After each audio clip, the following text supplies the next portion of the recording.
Hey everyone, this is Preston, the Vice President at the Cameron University Wesley Foundation.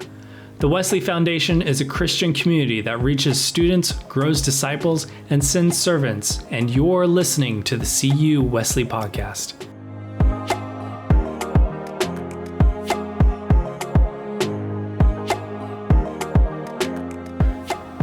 So it's been a while since we shared a theology lesson, but the most recent theological topic was aliens and faith. We did that a couple episodes ago, and we talked about extraterrestrial life and what that has to do with how we understand God. So feel free to scroll back a little bit and listen to the lesson if you need a bit of a refresher. But the lesson didn't answer all of our questions.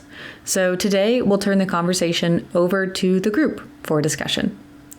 So at our pub theology discussions, we are welcoming and loving Christians who are learning and growing in grace. This episode is not meant to convert anyone or show how brilliant we are. Instead, we are sharing the stories of our lives in conversation with theology. So if you want more cited sources, clearly lined out doctrine with high quality editing, then I suggest that you listen to the previous episode on the theology of aliens. But for today, the voices you will hear are students and friends of the CU Wesley. And in these discussions, we are gathering around a table and sharing the stories of our lives of faith. So you'll hear some vulnerable things and maybe some things that you don't really agree with. During this episode, challenge yourself to sit at the table with us. In these answers, don't listen to whether they are right or wrong. Instead, listen to where they are in their spiritual journey. Hear how God is moving in their lives and how they are wrestling with their understanding of aliens and theology. I'll let them take it away.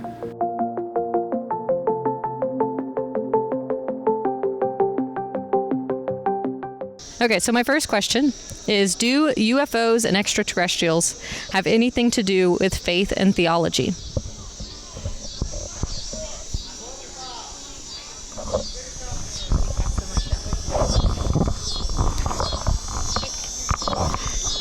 Hi, my name's Michelle, and it's believed that the cherubims are the UFOs we see in the sky. And I like what Michaela said, how it expands our thinking process on understanding God more, because God says our ways are not our ways, and we don't, and his thinking is different from ours. Jesus was for human salvation. So I'm pretty sure the other spiritual beings have a different, they have a salvation with God predestined before we came along.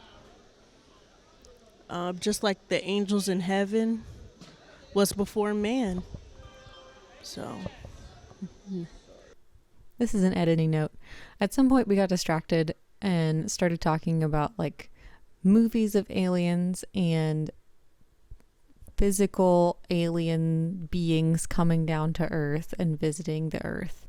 So just for continuity sake, that's where we were in the conversation, and it wasn't recorded on the podcast for obvious reasons, because we were just distracted and not talking about theology.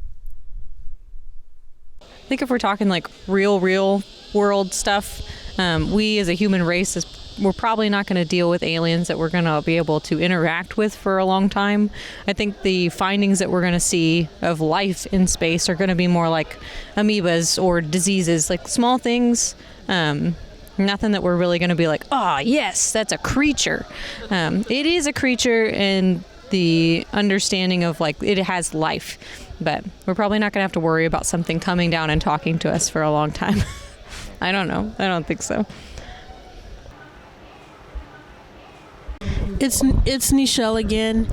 I believe it's both yes and no. It has anything to do with faith, because the usage of faith in aliens can be a distraction from faith in God.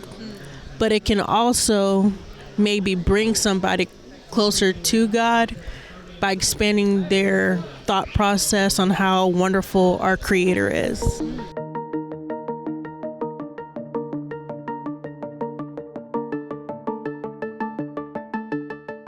If we don't have anybody else with an answer for that question, we'll move on to the next one.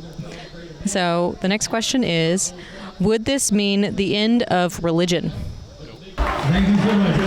It's from my understanding that religion in itself really doesn't matter as long as the people, they are for God. God is in their hearts. So it's not that one religion over the other is better than, each other. We're going to do it next.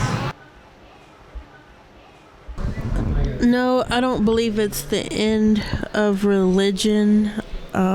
Like mentioned before, people can create new religions based off aliens, and people have. And there's a specific one called the Pleiadian humanoid race of aliens. And he do look like a space Jesus, the representation. Which is funny, but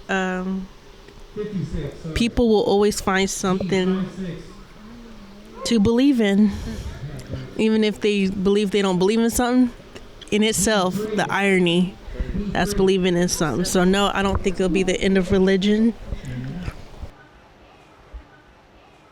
Just a quote, I think it was from C.S. Lewis, that said, he said, I started out as an atheist because I believed in a God that I hated, or something along that line. In other words, I'm not going to believe in a God because I don't like that God, which means he really isn't an atheist, is he? Right.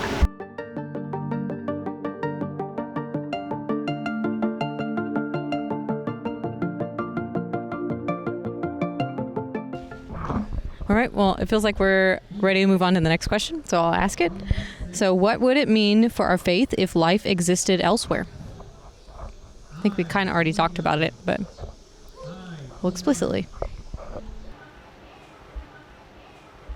We would expand it, I think. We would just expand it, and areas that have not been, understood or not even known will probably become known, and it'll just go deeper into what is there, and then going, deeper into it. Because I feel like even the religions that we are currently in right now, this is just my personal view, is that we're just only skimming from the top. Like, there's just so much more in depth that I think our brains are just not built to grasp that that knowledge yet. So this is Michaela. To be honest, I used to have a lot of anxiety when it came to thinking about space and the vastness of space. Like, it would just freak me out.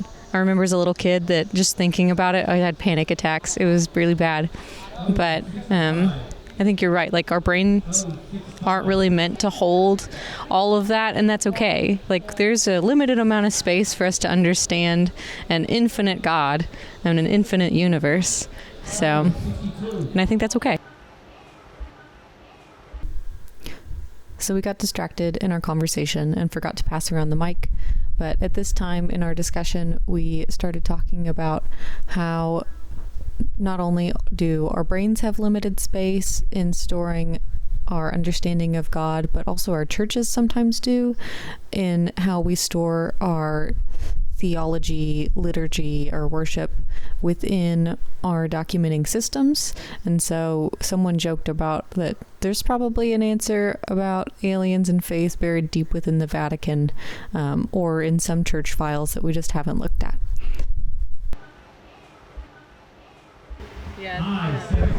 So the research that I was looking in was just the United Methodist Church vaults from their communication files. I'm sure there's all kinds of churches with more written works about extraterrestrials and like deep thinking about what that means for our relationship with God.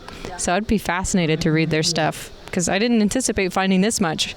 Like I said, I thought we were going to talk about illegal aliens, which is fine. That's a great topic too. Yeah.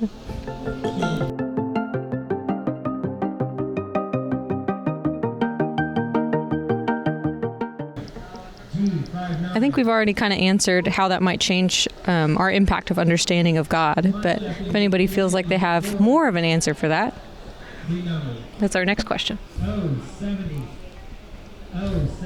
How would that change our impact of our own understanding of God?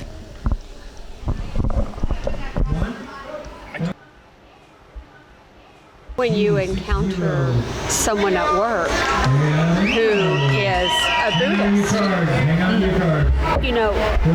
in order to honor that person, you need to learn about that person, because that's not honoring your Christian faith if you can't honor that person. It doesn't mean you need to convert, but you do need to learn more about what they believe and why they believe it. I tell the kids at school all the time, we're living in such a society where the Zoom meetings and all those things that you were talking about earlier, we are such a global society that you have to be well educated. You can't just go around insulting people. And so I think it really does deepen our own faith when we look at the present religions now and we grow through that knowledge. Because I tell you, when David was taking Hindu in seminary, good heavens to Betsy. We learned a lot, didn't we? All those flashcards I was flashing in front of him as he was learning all these different things he needed to know. Man, I had no idea. That's really cool. It was enlightening. And I thought I was a pretty well-educated person about world religions, but I missed that one. Until he went to seminary.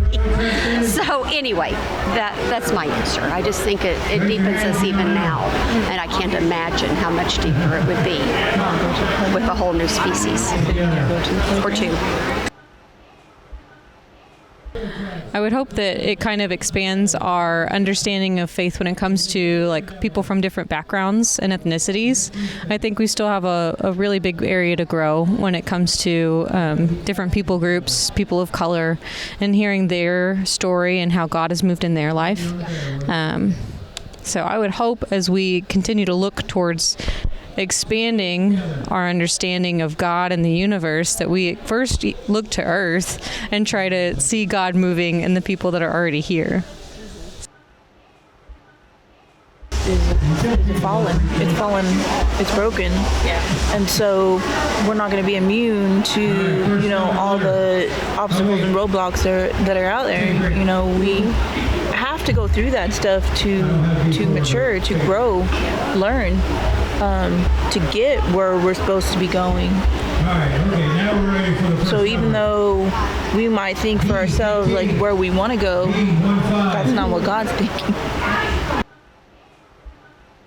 I don't think knowing of aliens will change our understanding of God. I think it will just bring more division, because that's what people do best. You're either going to be a believer in aliens or not, but that still don't change the promises, the laws of God, and how we should understand God. It says, lean not on our own understanding. So I saw a comedian on YouTube, Josh Johnson, and he said aliens would not reveal themselves to people, jokingly saying it because people fight over color. He said, imagine me being green. Ooh. Oh, yeah. I'm shot the minute I walk. So, That's an uncomfortable truth. Yeah. Josh Johnson joked about aliens would not reveal themselves to us because we fight over so many things, and there's nothing we have an alien would possibly want. But God wants something from us, and that's our heart, our faith, and our dedication. So.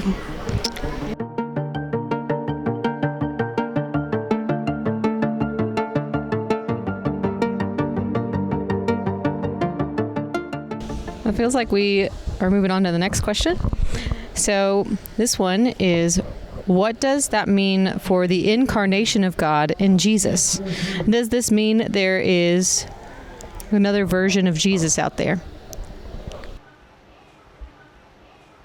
This is David Gardner, and I hope that this story is a springboard. But the story goes that scientists ran across alien life forms, and over time they learned to communicate. And so one of the Earth scientists asked the alien one time, he said, do you know anything about Jesus? And the alien said, Jesus? Oh yeah, Jesus is so cool. He says, you know Jesus? He said, yeah, Jesus comes back to our planet every 2 years. And we have this massive feast and celebration. And he said, well, how is that? And he said, well, when Jesus came, he taught us things, and we figured out that he was the greatest teacher ever. So we started following everything that he wanted us to do, and we built him a big house, and we put statues all around for him, and we honor him, and everything's great. Yeah, Jesus comes every 2 years. How often does Jesus come back for you? And he says, well, he just came once. And the alien said, why? What did you do to him? It's Nichelle again, and what does it mean for the incarnation of God is reading scripture. The answer is no. There's no other version of Jesus. There's only one. He's on the right side of the throne, and if there was another version of Jesus, I feel like we would have heard about it already. But we do hear about other versions of Jesus through different religions, different cultures. They sound almost all the same. The flooding of the earth, just everything just seems so similar. So I think we'll figure about aliens once we get right with God and finish what we have to do on earth.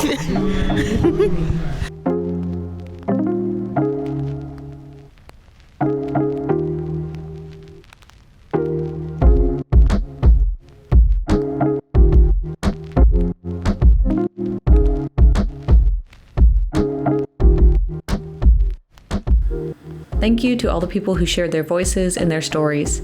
Please continue these conversations at home, at church, and wherever you may be. And thank you for all of you who are listening. We wouldn't be able to do this podcast and this ministry without you and your support. And if you guys have any suggestions about what topic we should talk about next, please reach out to us either through email or social media. We would love to hear what you guys are looking into and discussing in your own theological lives. And we'd like to join in that conversation if we can.